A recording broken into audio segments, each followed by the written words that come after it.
વડોદરા શહેરમાં દારૂના ગેરકાયદે વેપાર સામે પોલીસ સતત કાર્યવાહી કરી રહી છે, ત્યારે ઝોન 3 એલસીબી ટીમે અજબડી મિલના ગ્રાઉન્ડમાંથી લક્ઝરી બસમાં છુપાવી રાખવામાં આવેલો વિદેશી દારૂનો મોટો જથ્થો ઝડપી પાડીને નોંધપાત્ર સફળતા મેળવી છે.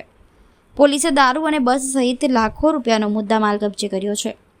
ઝોન 3 એલસીબીના પોલીસ સબ ઇન્સ્પેક્ટર એસએ ફિલાદ્રાને ચોક્કસ બાતમી મળી હતી કે જબ્બાર ઉર્ફે જબ્બાર ઇદ્રીસી મલેક નામનો શખ્સ અજબડી મિલના ગ્રાઉન્ડમાં દારૂનો ગેરકાયદે વેપાર ચલાવી રહ્યો છે. આરોપીએ દારૂનો મોટો જથ્થો એક લક્ઝરી બસમાં છુપાવી રાખ્યો હોવાનું જાણવા મળ્યું હતું.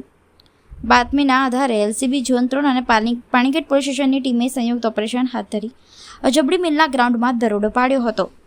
તપાસ દરમિયાન નંબર GJ20B6644 ધરાવતી લક્ઝરી બસમાંથી ભારતીય બનાવટના વિદેશી દારૂની બોટલો અને બિયરના ટીન મળી આવ્યા હતા.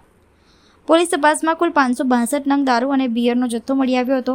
સાથે જ આરોપીએ પોલીસને ગેરમાર્ગે દોરવાના હેતુથી બસના ચેસીસ અને એન્જિન નંબર સાથે પણ છેડા કર્યા હોવાનું સામે આવ્યું છે. પોલીસે દારૂના જથ્થા અને લક્ઝરી બસ સહિત કુલ ₹15.97 લાખથી વધુનો મુદ્દામાલ કબજે કર્યો છે. સમગ્ર મામલે પાણીગેટ પોલીસ સ્ટેશનમાં પ્રોહિબિશન એક્ટ હેઠળ ગુનો નોંધવામાં આવ્યો છે.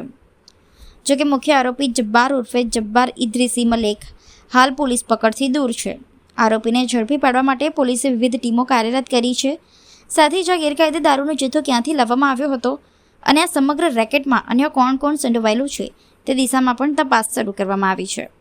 પોલીસની આ કાર્યવાહીથી દારૂના ગેરકાયદે વેપાર સાથે સંકળાયેલા તત્વોમાં ફફડાટ વ્યાપી ગયો